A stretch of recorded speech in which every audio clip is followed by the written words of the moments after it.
ഇടതിന് vote ചെയ്യണം. എന്തിനു vote ചെയ്യണം? കേരളത്തിലില്ലാത്ത BJPയെ വളർത്തുവാൻ വേണ്ടിയിട്ട്.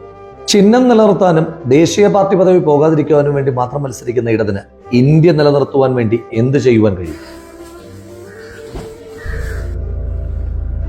പെട്രോളിന്റെയും ഡീസലിന്റെ സെസ് വർദ്ധിപ്പിച്ചപ്പോൾ നിങ്ങൾ പറഞ്ഞത് പാവപ്പെട്ടവർക്ക് പെൻഷൻ കൊടുക്കാനാണെന്ന്. എന്നിട്ട് നിങ്ങൾ 8 മാസം പെൻഷൻ മുടക്കിയില്ലേ?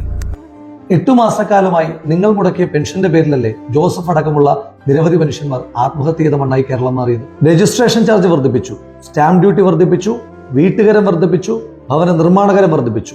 കേരളത്തിൽ വർദ്ധിപ്പിക്കാത്തതായിട്ട് മലയാളിയുടെ ജീവിത സാഹചര്യം മാത്രമാണ്. ബസ് ചാർജ് വർദ്ധിപ്പിച്ചു ഈ സർക്കാർ. വൈദ്യുതി ചാർജ് വർദ്ധിപ്പിച്ചത്, വെള്ളക്കരം വർദ്ധിപ്പിച്ചത് നമുക്ക് മറക്കുവാൻ കഴിയും. സ്റ്റൗ ഓൺ ചെയ്യാൻ കഴിയില്ല, വില കേട്ടാൽ പൊട്ടിത്തെറിക്കും. മോദി LPGയുടെ വില കൂട്ടുമ്പോൾ ഇതിൽ വെച്ച് പാകം ചെയ്യുന്ന എല്ലാ സാധനങ്ങളുടെ വില വർദ്ധിപ്പിച്ചിട്ടുള്ളതായി. സപ്ലൈകോയിൽ സബ്സിഡി സാധനങ്ങൾ ലഭ്യമല്ല. ലഭ്യമല്ലാത്ത സാധനങ്ങൾക്ക് വിലക്കയറ്റവും സൃഷ്ടിച്ചിട്ടുണ്ട്. കാട്ടാനയും കാട്ടുപോത്തും കാട്ടുമന്നിയും തുടങ്ങി കാട്ടിലെ മൃഗങ്ങൾ നാട്ടിലിറങ്ങി മനുഷ്യന്മാരെ കൊല്ലുമ്പോൾ കേരളത്തിലെ മന്ത്രിമാർ എന്തു ചെയ്യുകയായിരുന്നു? ഉമ്മൻചാണ്ടി സർക്കാരിന്റെ സമയത്ത് പാവപ്പെട്ട രോഗികൾക്ക് താങ്ങായിരുന്ന കാരുണ്യ ബെനവലന്റ് ഫണ്ടും കുഞ്ഞുമക്കൾക്ക് ആശ്വാസമായിരുന്ന ശ്രുതിതരംഗം പദ്ധതിയും ഇന്നുണ്ടോ? മരുന്നില്ലാത്ത ആശുപത്രികൾ, സ്കോളർഷിപ്പ് ഇല്ലാത്ത SC/ST വിദ്യാർത്ഥികൾ കേരളത്തിന്റെ പരിച്ഛേദമാണ്. ലൈഫ് മിഷനിൽ പുതിയൊരു വീട് പോലും അനുവദിക്കുന്നില്ല എന്നുള്ളതും യാഥാർത്ഥ്യമാണ്. മഹാത്മജിയുടെ പേരിലുള്ള ദേശീയ ഗ്രാമീണ തൊഴിലുറപ്പ് പദ്ധതിയെ കേന്ദ്രം കൊല്ലുമ്പോൾ ഇവിടെ ആ സാധു തൊഴിലാളികളെ പാർട്ടി പരിപാടിക്ക് ആളെ കൂട്ടുന്ന മിഷനുകളായിട്ടാണ് CPM കാണുന്നത്. നവകേരള സദസ് എന്ന ആഡംബര അടിയന്തരാവസ്ഥക്കെതിരെ പ്രതിഷേധിച്ച പ്രതിപക്ഷ യുവജന സംഘടനയെ തല്ലിച്ചതച്ചവരെ ജീവൻ രക്ഷാ സേന എന്ന ഓമനപ്പേരിട്ട് നമുക്ക് മറക്കുവാൻ കഴിയും. സിദ്ധാർത്ഥൻ എന്ന ചെറുപ്പക്കാരനെ ക്രൂരമായി കൊന്നടക്കമുള്ള SFIയുടെ ക്യാമ്പസിലെ ഉണ്ടായിസ്. ബോംബ് നിർമ്മിച്ചും പൊട്ടിച്ചും മനുഷ്യനെ കൊല്ലുന്ന ഇടതിനിധി വോട്ടില്ല. അക്രമ രാഷ്ട്രീയത്തിന് വോട്ട് ഇല്ലേ ഇല്ല. കോക്കോണിക്സും K4ഉം കേരളയിലും K-ഓട്ടോയും തൊട്ട് നടക്കാത്ത പദ്ധതികളെ പറ്റി പറയുവാനല്ല. UDFനും ഇന്ത്യ മുന്നണിക്കും വോട്ട് ചെയ്യേണ്ടതിന്റെ കാരണം എന്താണ്? എല്ലാം ശരിയാക്കലും അച്ചാദനുമല്ല.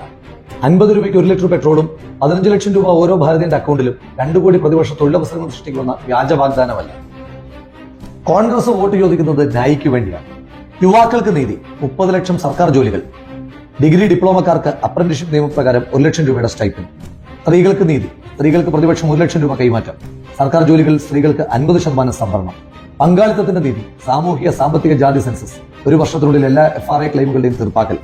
തൊഴിലാളികൾക്ക് നീതി, ദേശീയ ഗ്രാമീണ തൊഴിലുറപ്പ് പദ്ധതി പ്രകാരം മിനിമം വേതനം 400 രൂപ. കർഷകർക്ക് നീതി, MSPയുടെ നിയമപരമായ ഗ്യാരണ്ടി ഉറപ്പാക്കും.